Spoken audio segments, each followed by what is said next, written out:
Saat bintang gemerlapan dan bunyi guru riuh ku dengar, ya Tuhanku, tak putus aku heran melihat ciptaanmu yang besar. Maka jiwaku pun memujimu, sungguh besar Kau Allahku. Maka jiwaku pun memujimu, sungguh besar Kau Allahku. Ya Tuhanku, apabila ku renungkan pemberian-Mu dalam penebus, ku tertegun bagiku dicurahkan oleh Putra-Mu, darahnya kudus. Maka jiwaku pun memujimu, sungguh besar Kau Allahku. Maka jiwaku pun memujimu, sungguh besar Kau Allahku.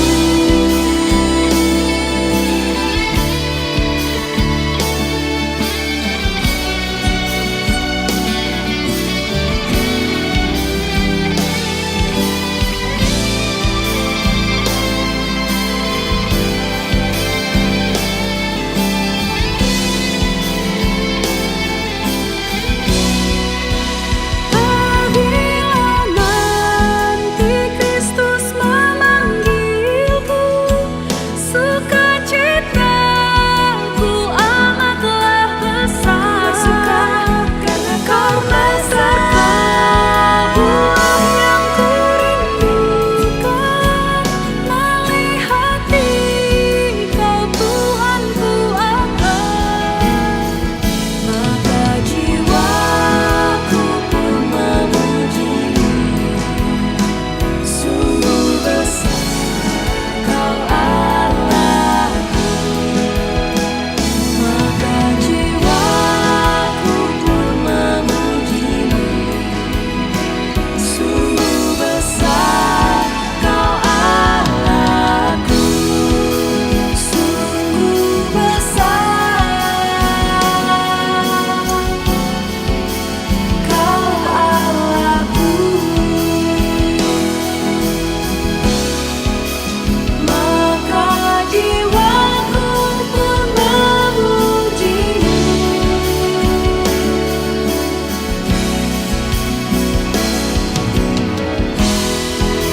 sungguh besar Kau Allahku. Maka jiwaku pun memujimu, sungguh besar Allahku.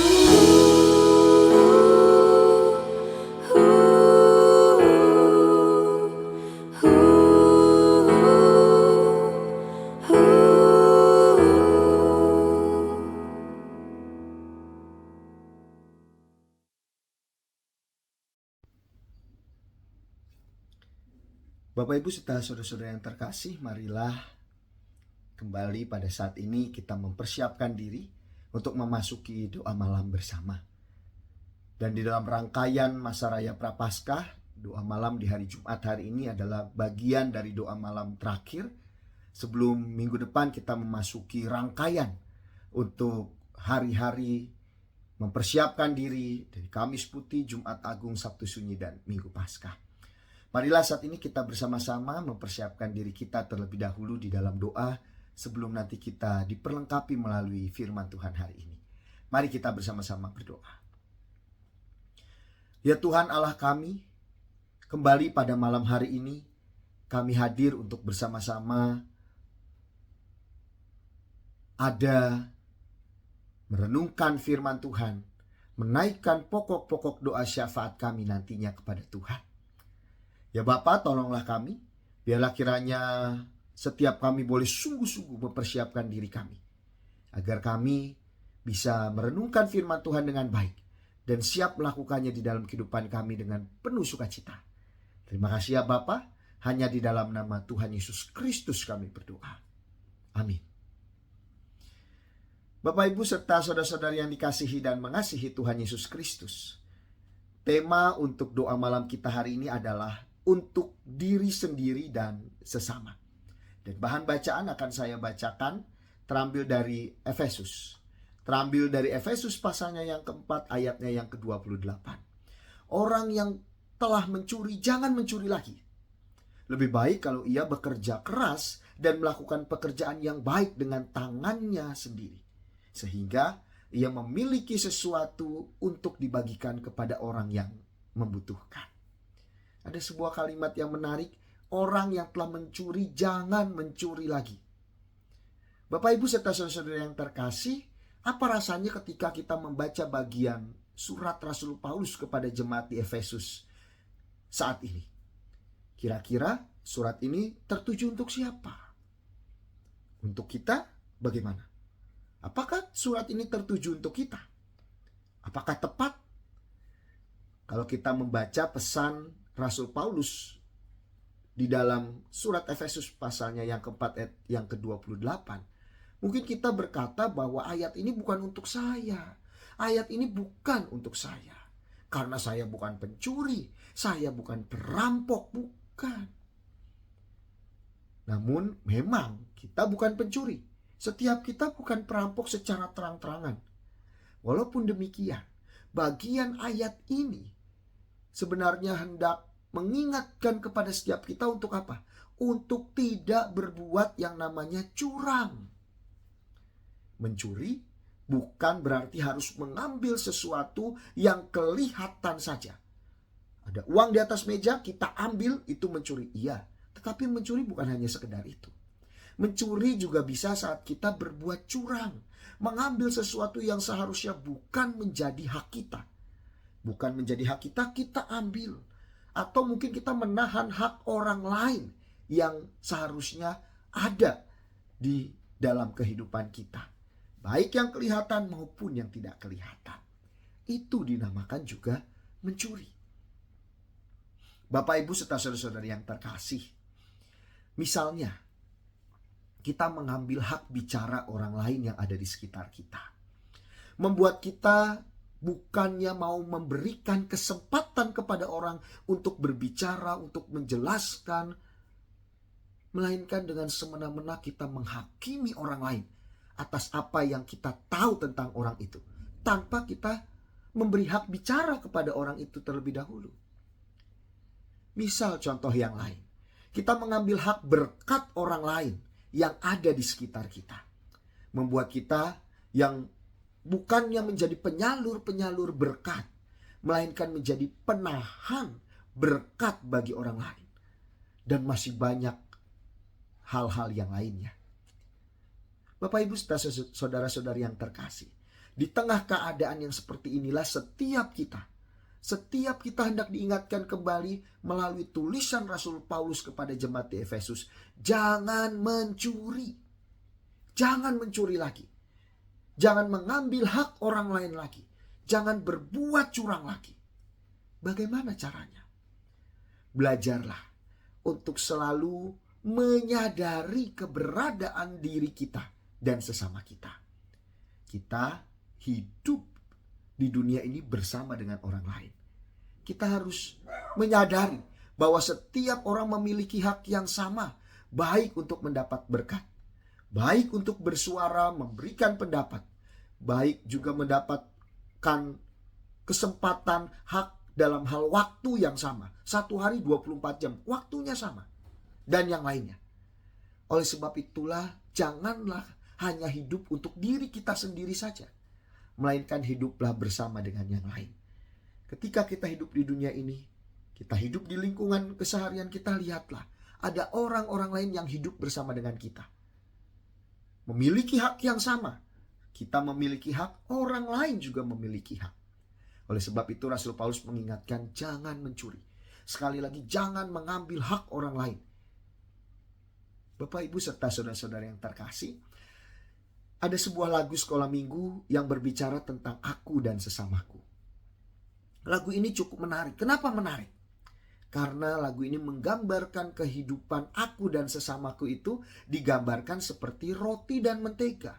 Seperti celana dan baju gitu ya. Kau temanku, ku temanmu, kita selalu bersama. Seperti mentega dengan roti. Seperti celana dengan baju ya. Ini satu pujian sekolah minggu yang menarik. Mengapa? Karena pujian ini menggambarkan bahwa kita dan sesama kita memang tidak selalu seharusnya sama. Roti dan mentega mereka berbeda. Baju dan celana secara bentuk mereka berbeda. Secara hak mereka berbeda. Namun perbedaan mereka memiliki keunikan masing-masing. Dan dengan keunikan itulah seharusnya setiap kita mau belajar untuk saling memperlengkapi. Belajar untuk saling berbagi. Bukannya belajar untuk saling melakukan hal yang tidak baik di tengah kehidupan kita. Bukannya saling mengambil hak yang lainnya. Seperti roti dan mentega. Keduanya berbeda namun saling memperlengkapi, saling berbagi. Roti tidak mengambil hak mentega. Roti ya roti, mentega ya mentega. Begitu juga sebaliknya. Celana dan baju pun demikian. Celana tidak mengambil bagian baju. Dan baju tidak mengambil bagian dari celana. Keduanya memiliki haknya masing-masing. Dan semuanya saling memperlengkapi dan saling berbagi. Oleh sebab itu marilah di doa malam hari ini, di masa pertobatan kita, ketika kita sudah belajar bertobat baik untuk diri kita, kita bertobat bagaimana relasi kita dengan sesama kita, di penutup doa malam, di rangkaian masa pertobatan ini, setiap kita diingatkan untuk tidak mencuri, tidak mengambil hak orang lain.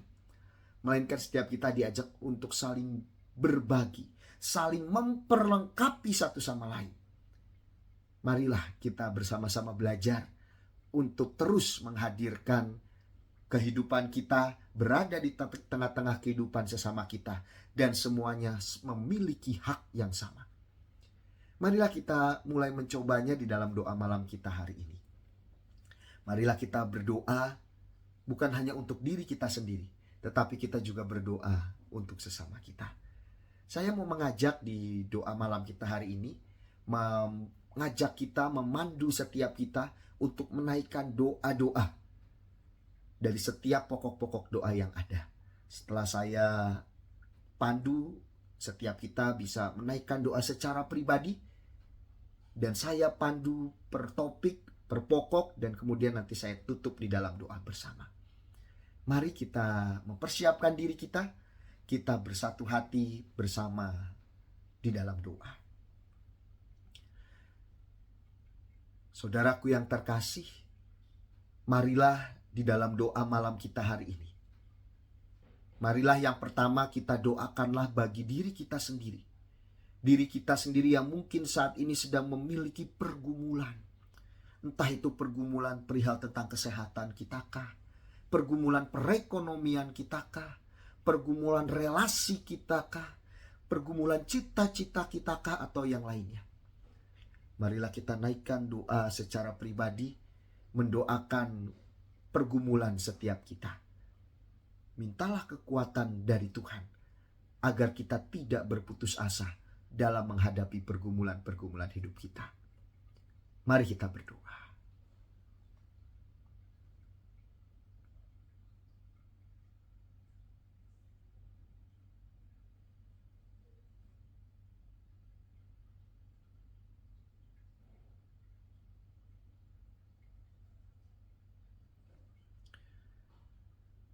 Marilah di pokok doa yang kedua, kita menaikkan doa bagi keluarga kita sendiri. Entah itu anak kita, entah itu orang tua kita, entah itu pasangan kita, entah itu mertua atau menantu kita, atau saudara kita yang lainnya.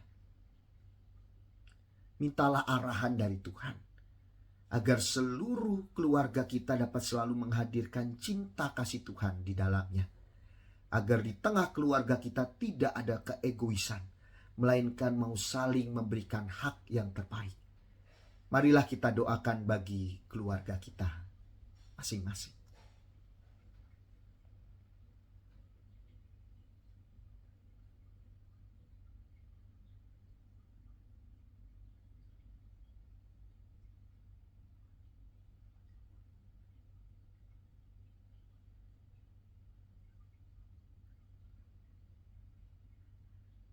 Marilah di pokok doa yang ketiga, kita menaikkan doa bagi gereja, baik bagi GKI Panjaitan maupun gereja-gereja yang lainnya. Mintalah semangat dari Tuhan, agar setiap gereja Tuhan dapat terus menghadirkan kesaksian, persekutuan dan pelayanan yang seturut dengan kehendak Tuhan. Marilah kita berdoa bagi gereja.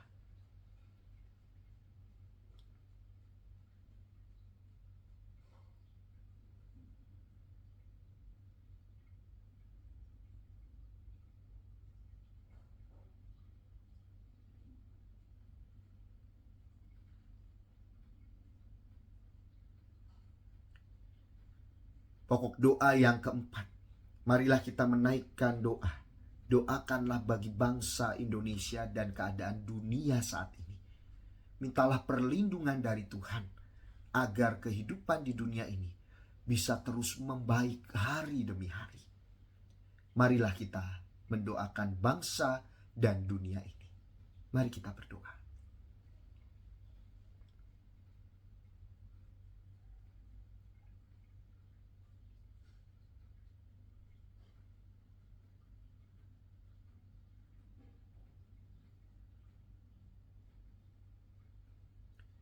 Terima kasih ya Tuhan, Engkau telah menyertai kami di sepanjang kehidupan kami. Dan kembali Tuhan mengingatkan kami, bagaimana seharusnya kami di dalam kami menjalani kehidupan ini. Kami tidak hanya sekedar memikirkan diri kami sendiri saja, tetapi kami melihat keberadaan orang lain yang ada di sekitar kami. Tolonglah kami ya Tuhan, agar kami belajar untuk tidak mencuri, tidak mengambil hak orang lain yang ada di sekitar kami. Kami mau belajar untuk terus menghadirkan hak-hak orang lain yang ada di sekitar kami. Terima kasih Tuhan, pimpinlah kami, sertailah kami. Hanya di dalam nama Tuhan Yesus Kristus, Sang sumber kehidupan kami menaikkan doa ini. Amin. Selamat malam saudaraku, Tuhan Yesus memberkati.